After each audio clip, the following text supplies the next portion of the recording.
pertama kali. Maka nanti seleksi chatnya teman-teman semua untuk pelamar umum itu adalah materi dari kompetensi teknis, kompetensi manajerial, sosiokultural, dan sosiokultural ya. Nah ini, kalau yang ini masih observasi ya. Nah, jadi beda nanti. Jadi nanti soalnya berbeda dengan P4 atau pelamar umum ya, atau pelamar. Oke teman-teman semua, selamat siang saya ucapkan. Pada kesempatan kali ini saya akan memberikan informasi berkaitan dengan mekanisme seleksi untuk P3 Guru tahun 2023 teman-teman semua ya. Dimana untuk 2023 ini ada sedikit perbedaan ya, sekalipun masih menggunakan aturan lama yaitu Permendikbud nomor 20 tahun 2022. Nah, mekanisme seleksi P3 Guru untuk tahun 2023 akan saya bahas pada video saya kali ini. Tapi sebelum saya mulai videonya, bagi teman-teman semua yang baru menemukan channel ini, jangan lupa klik like, share, komen, dan subscribe. Jangan lupa juga untuk mengaktifkan notifikasi loncengnya agar teman-teman semua tidak ketinggalan informasi. Oke teman-teman semua, mekanisme untuk seleksi P3 Guru tahun 2023 ini ada dua kategori ya. Yang pertama adalah kategori untuk PG tahun 2021 atau guru lulus passing grade yang sudah memenuhi nilai ambang batas tahun 2021 itu tinggal penempatan saja teman-teman semua. Kemudian yang kedua adalah dengan menggunakan seleksi menggunakan chat UNBK ya teman-teman semua ya. Nah, ini teman-teman semua ada dua perbedaan di sini ya. Yang pertama untuk guru lulus passing grade ini tinggal penempatan saja. Kemudian alur untuk penempatan guru lulus passing grade tentunya juga akan ada sendiri ya, akan saya bahas nanti setelah tampilan ini ya. Nah, setelah nanti penempatan selesai untuk guru lulus passing grade, nanti tentunya jika ada formasi, maka nanti akan berlanjut untuk seleksi yang dengan menggunakan chat. Ini bagi teman-teman semua, bagi THK 2, kemudian guru honorer, kemudian guru lulusan PG dan non-ASN ya. Nah, ini teman-teman semua yang 2, 3, 4 ini wajib menggunakan chat ya. Ya, kalau untuk dulu ini hanya diberlakukan untuk teman-teman kita yang THK 2 dan honorer. Nah, ketika masih ada formasi setelah guru PG ditempatkan itu dengan observasi ya, observasi dengan menggunakan penilaian dari kepala sekolah, teman sejawat, kemudian dari pengawas juga. Nah, untuk kali ini teman-teman semua, maka nanti untuk yang THK 2 ini guru-guru yang sudah termasuk datanya ada di database PKN, dan kemudian guru honorer yaitu guru yang mengabdi di instansi negeri yang belum lulus passing grade, maka nanti ini dengan menggunakan seleksi chat UNBK untuk observasinya ya. Nah, ini tetap ada observasi tapi dengan menggunakan chat UNBK, tidak seperti yang lalu. Nah, untuk poin keempat ini adalah lulusan PPG dan juga non-ASN ini untuk pelamar umum teman-teman semua ya. Ini untuk pelamar umum itu pun akan dilaksanakan ketika masih tersedia formasi setelah THK 2 dan guru honorer itu diseleksi ya. Nah, ini ketika masih ada formasi maka akan berlanjut di pelamar umum di sini ya. Nah, ini pelamar umum bisa boleh dari lulusan PPG ataupun dari non ASN. Nah, non ASN itu bisa sekolah dari honorer sekolah negeri ataupun guru honorer sekolah negeri yang terdapat dapik tapi dia masih di bawah 3 tahun ya, setelah Juni tahun 2020. Kalau untuk lulusan PPG ini terdapat di database kelulusan program pendidikan guru atau PG di Kemendikbudristek. Nah, sertifikat pendidik ini nanti akan dapat afirmasi 100% itu ya. Nah, ini untuk tahun 2023 yang pertama adalah penempatan ya, yang kedua adalah seleksi dengan menggunakan chat. Baik itu THK 2 honorer ataupun nanti yang pelamar umum. Oke, saya lanjutkan teman-teman semua. Saya lanjutkan ke mekanisme penempatan. Nah, tetap teman-teman semua untuk mekanisme penempatan ini masih menggunakan Permendikbud untuk yang nomor 20 tahun 2022 ya. Ya, berarti untuk mekanisme penempatan guru lulus passing grade tahun 2021. Nah, ini yang pertama adalah masih tersisa 62.000 guru yang telah memenuhi nilai ambang batas pada seleksi P3K Guru tahun 2021 ya. Ditempatkan di satuan pendidikan berdasarkan nanti ijazah atau sertifikat pendidik yang dimiliki dengan mempertimbangkan kebutuhan kuota formasi yang tersedia ya. Kemudian yang kedua, individu ditempatkan di tempat tugas masing-masing. Nah, ini teman-teman semua ya. Makanya nanti ada urutan tersendiri.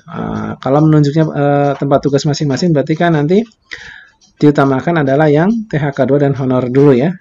Beliau nanti masuk PG 1 atau masuk PG prioritas 1.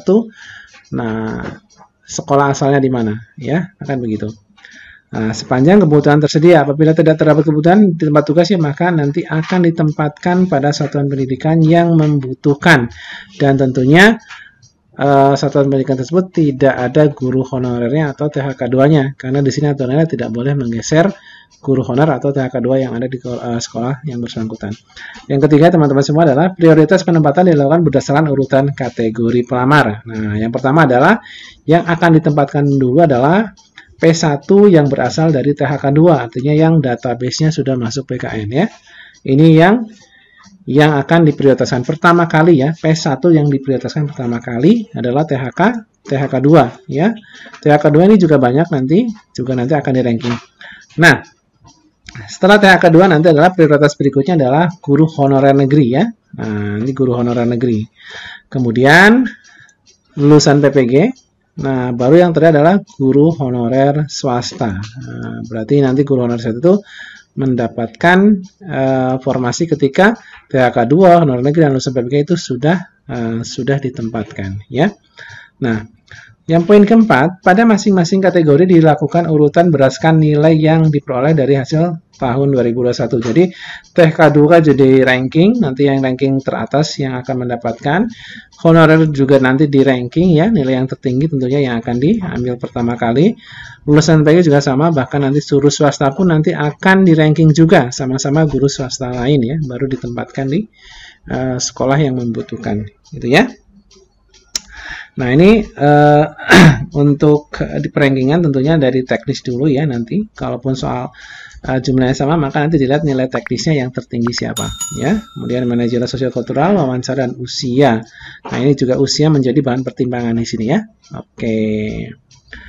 Kemudian peserta penempatan teman-teman semua, guru menilai ambang batas pada seleksi P3 2021 untuk P1 berdasarkan kategori pelamar ya. Prioritas 2 berdasarkan nilai. Nah, ini teman-teman semua. Kemudian ini sudah saya jelaskan ya, THK 1 ini diselesaikan dulu nanti, baru honorer, PPG, dan swasta. Ini sebenarnya penjelasan dari sini. Kemudian jika pada seleksi ini masih tersedia formasi, barulah dibuka untuk seleksi selanjutnya itu untuk pelamar umum teman-teman semua.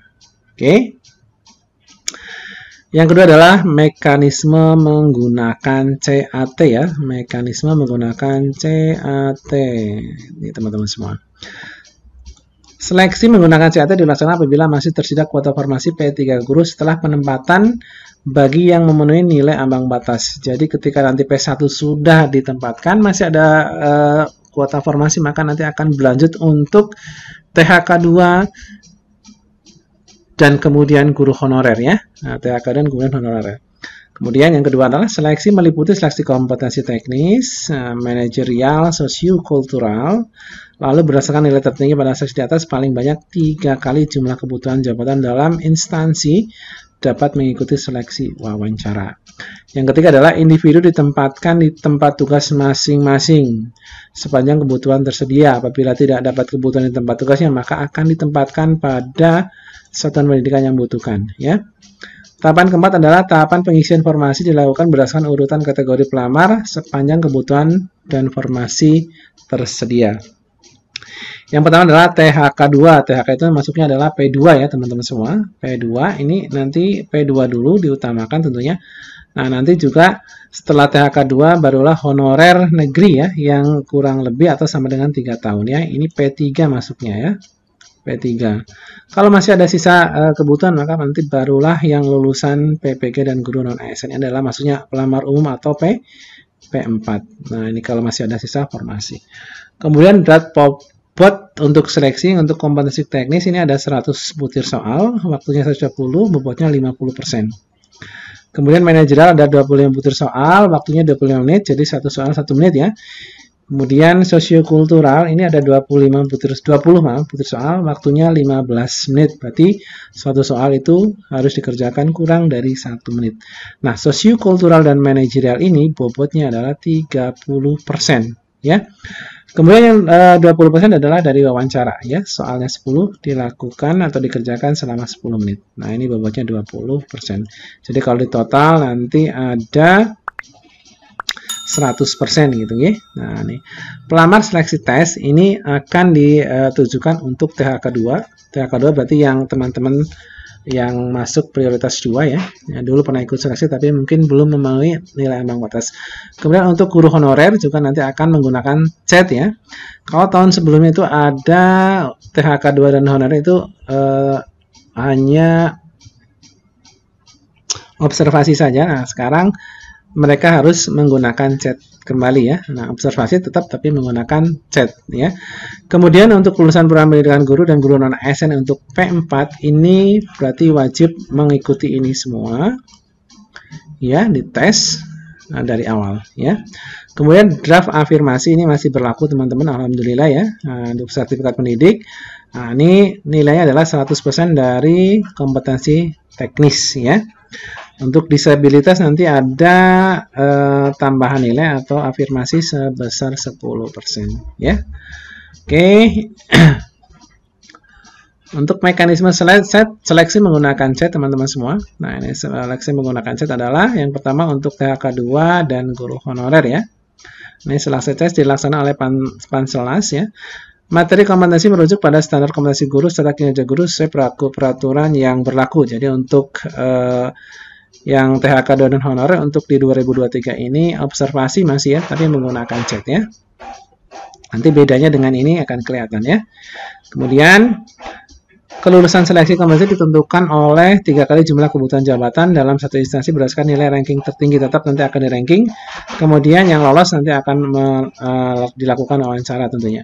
Nah, beda dengan untuk pelamar umum. Kalau ini kan P2 dan P3 ya. Nah, beda dengan untuk pelamar umum. Ini ya, untuk pelamar umum itu lulusan PBG dan non-ASN. Berarti ini yang pertama kali. Maka nanti seleksi chatnya teman-teman semua untuk pelamar umum itu adalah materi dari kompetensi teknis, kompetensi manajerial, sosiokultural dan sosiokultural ya. Nah, ini. Kalau yang ini masih observasi ya. Nah, jadi beda nanti. Jadi nanti soalnya berbeda dengan P4 atau pelamar umum ya, atau pelamar umum. Ini sama kelulusan seleksi 3 kali jumlah kebutuhan jabatan dalam instansi berdasarkan nilai ranking tertinggi tetap nanti ranking. Kemudian nanti yang tertinggi akan dilakukan wawancara juga. Ini berbeda antara P2, P3 dan P4 teman-teman semua ya untuk tahun 2023. Kalau untuk tahun 2022 kemarin itu tidak menggunakan chat, tapi untuk 2023 nanti menggunakan chat. Cuma nanti soalnya tidak seperti yang pelamar umum. Oke, saya berikan ilustrasi teman-teman semua. Seleksi tahun 2003 untuk ilustrasi seleksi ya. Nah, ini saya tutorialkan di video saya berikutnya saja ya. Sementara ini adalah tutorial berkaitan dengan mekanisme menggunakan chat bagi teman-teman semua ya. Atau mekanisme penempatan guru PG 2021 dan mekanisme seleksi menggunakan chat bagi P2, P3 dan pelamar umum. Terima kasih, saya Iri. Assalamualaikum warahmatullahi wabarakatuh.